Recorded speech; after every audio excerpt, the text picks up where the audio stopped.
हे बघा आपल्याला भेंड्या करायच्या आहे. तर मी आता गॅस सुरू केलेला आहे, वरती कढई मांडली. आता भेंड्याला मी तेल टाकते.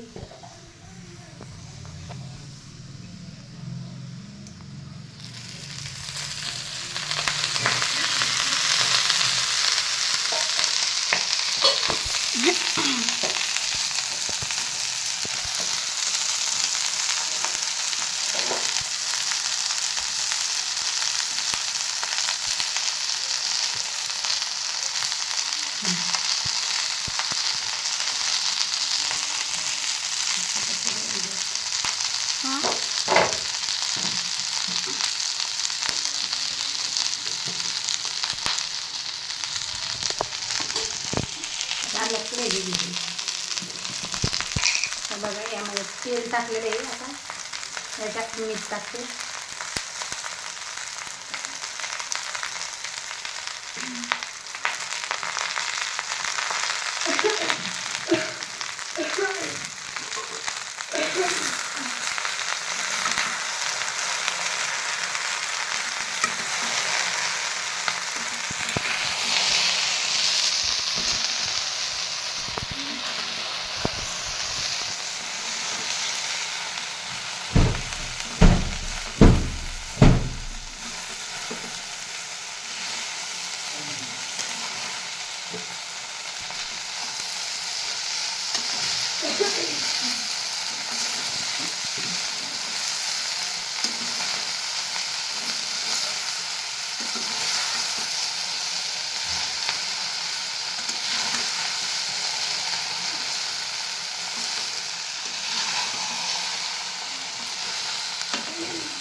याला चांगल्यापैकी असा हलवून घ्यायचं. त्यात तेल आणि मीठ टाकलेले तर याला नरम होऊ द्यायचं.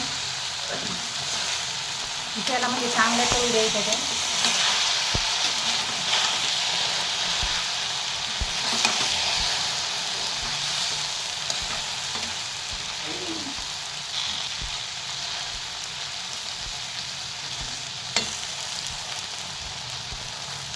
वाटून ठेवतो.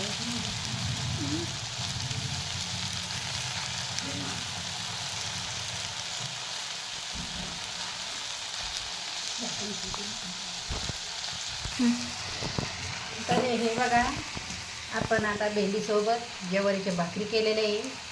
तर त्यासोबत अशा ज्वारीच्या भाकरी मस्तपैकी अशा पांढऱ्या शुभ्र केलेल्या आहे. हे बघा मागून भरून घातलेले.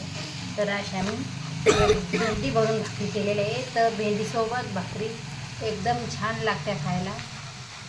तर तुम्ही पण अशाच भाकरी करून बघा. आणि भेंडी कोरडी भेंडी केलेली सुकी भेंडी तर त्याच्याबरोबर तुम्ही खाऊ शकता.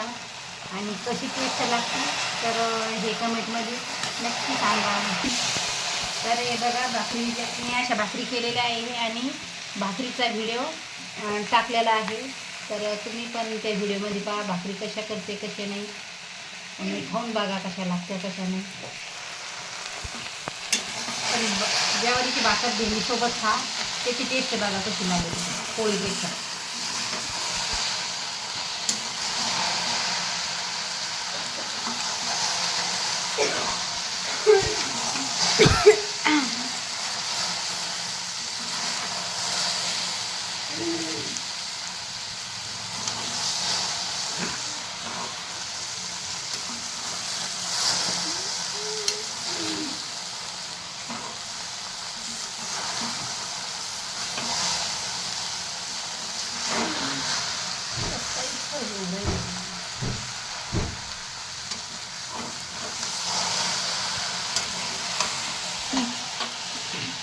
बघा भेंडी ना याला सारखं हलत राहावं लागतं, नाही तर मग त्या खाली लागत्या काळ्या पडत्या. त्याच्यामुळे सारखं हलायचं याला नरम असतं.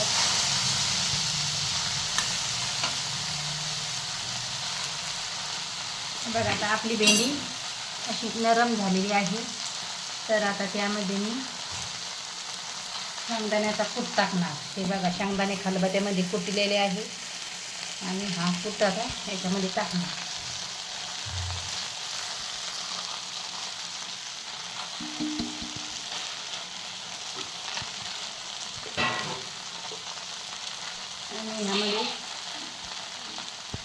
आणि याच्यामध्ये आता ही मिरच्याची चटणी कुटलेली, गावरान मिरच्याची. तर हे बघा, हे असं मी टाकलेलं आहे.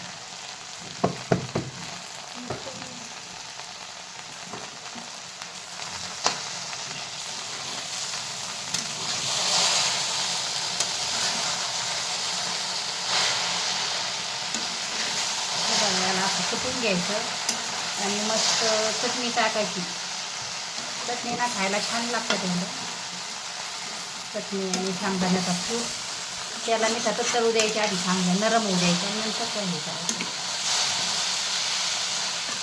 आणि तेल आपल्याला हवं तसं तेल टाकायचं, त्याला जसं आवडत ते तसं खाते.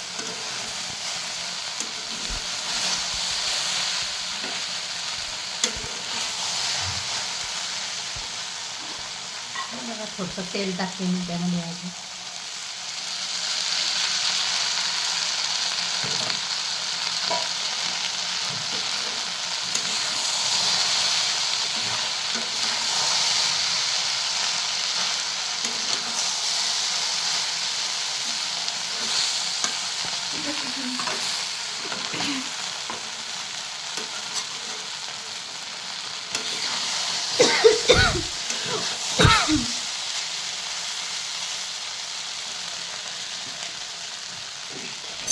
बोल. तर हे बघा, आता भेली झालेली यातली आता ह्या अशा प्रकारे भेंडी केलेली आहे. तर तुम्ही पण करून बघा आणि खाऊन बघा आणि कशी झाली कमेंटमध्ये नक्की सांगा. भेटूया अशा नवीन व्हिडिओमध्ये. तोपर्यंत रामकृष्ण हरी.